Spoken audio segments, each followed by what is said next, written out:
Okay, so pumunta naman tayo sa complications ng type 1 at type 2 diabetes mellitus.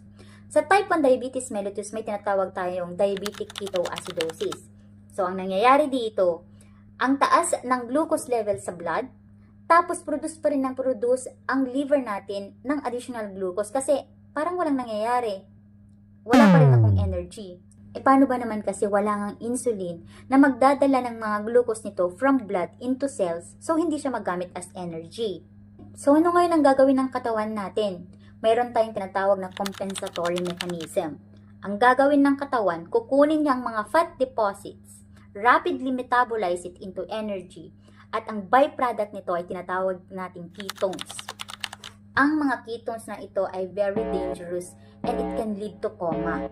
Alright, so mapunta naman tayo sa type 2 diabetes mellitus complication.